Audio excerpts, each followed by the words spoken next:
तरह से नागरिकता कानून के खिलाफ भी स्टूडेंट सबसे आगे खड़े हुए थे और महिलाओं के साथ जो ऐसी महिलाएं जो उन्होंने कभी अपने घर की चार दीवारी नहीं छोड़ी थी वो अगुवाई कर रही थी इस आंदोलन का।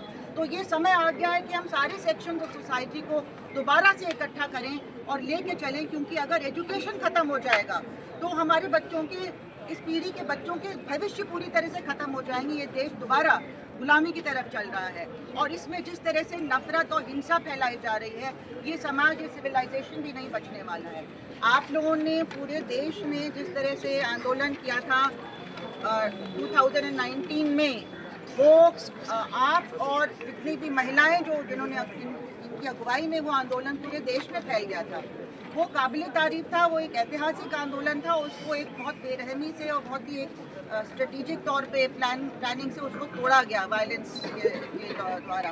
तो अब ये मौका फिर से आ गया है, क्योंकि ये जो रेजीम है ये पूरी तरह से यूनिवर्सिटीज़ में जो क्रिटिकल थिंकिंग पनपती है उसको ख़त्म करना चाहती है। सारे सेंट्रल यूनिवर्सिटीज़ में और अब तो स्टेट यूनिवर्सिटीज़ पे भी पूरा कंट्रोल करना चाह रही है। ये ड्राफ्ट रेगुलेशन के थ्रू अपना वाइस चांसलर लगाएंगे, हर सारी चीज़ें अपनी मर्जी के हिसाब से चलाएंगे वहाँ पे। नेशनल एजुकेशन पॉलिसी वैसे भी पूरी तरह से फेडरल स्ट्रक्चर के खिलाफ है।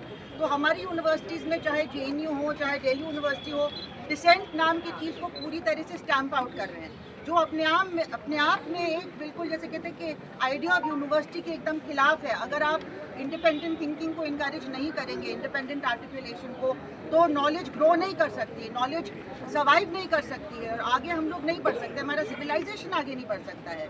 ये संस्थाएं वो होती है जहाँ पे एक सोसाइटी अपने आप से डायलॉग करना सीखती है, आर्टिकुलेट करना सीखती है, एविडेंस बेस्ड इन्वेस्टिगेशन और जो भी बातें सामने आती हैं उनको करना सीखती है।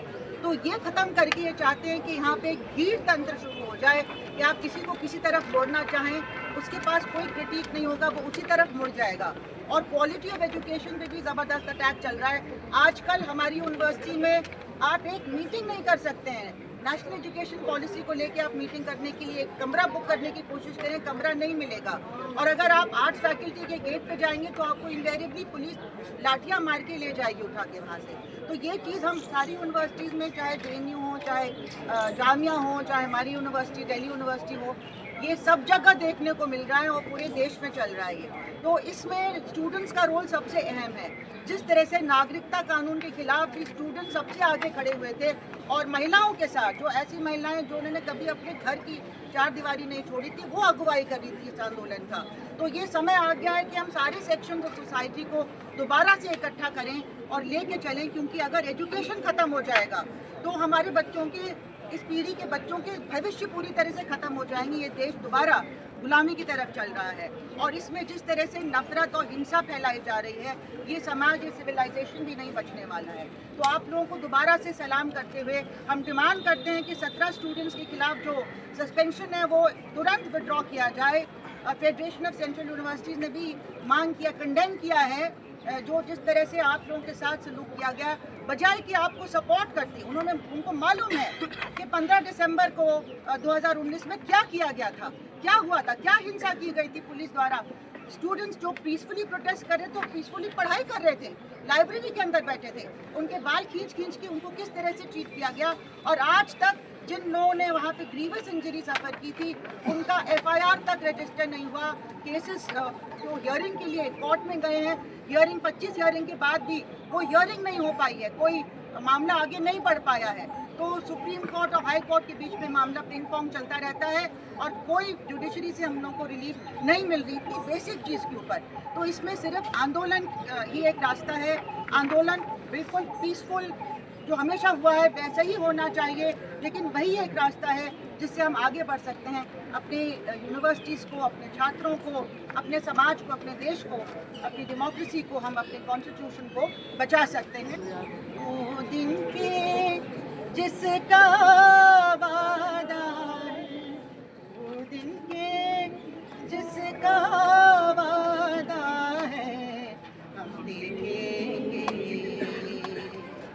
लाजिम है कि हम देखेंगे, हम देखेंगे वो दिन के जिसका वादा है, हम देखेंगे, लाजिम है कि हम भी देखेंगे, हम देखेंगे। जब जुल्म सितम के कोहे गरा, जब जुल्म सितम के कोहे गरा, रूही की तरह उड़ जाएंगे, हम महबूब होंगे पाँव तले। ये धरती धड़ धड़ धड़केगी और अहले हक़ के सर ऊपर, और अहले हक़ के सर ऊपर जब बिजली कड़कड़ेगी, हम देखेंगे। लाजिम है कि हम भी देखेंगे, हम देखेंगे। जब अर्ज़े खुदा के काबे से, जब अर्ज़े खुदा के काबे से सब बुत उठवाए जाएंगे, हम अहले सफा मरदूदे हरम मसनद में बिठाए जाएंगे, सब तख्त गिराए जाएंगे, सब तख्त गिराए जाएंगे, सब ताज उछाले जाएंगे, हम देखेंगे। लाजिम है कि हम भी देखेंगे, हम देखेंगे। बस नाम रहेगा अल्लाह का, बस नाम रहेगा अल्लाह का, जो गायब भी है हाजिर भी, जो नाज़िर भी है मंजर भी। उठेगा अलग का नारा,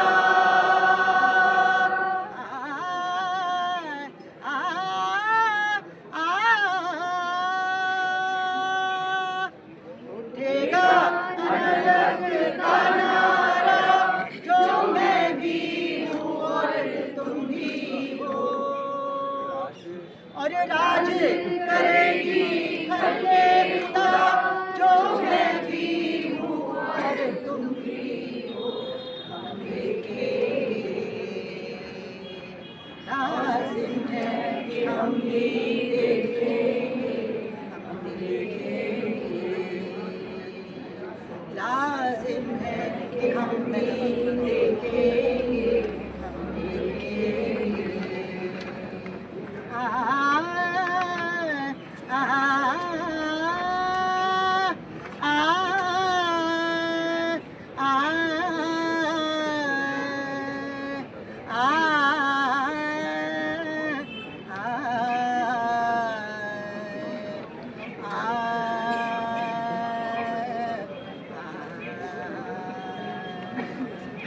राज देश है ये।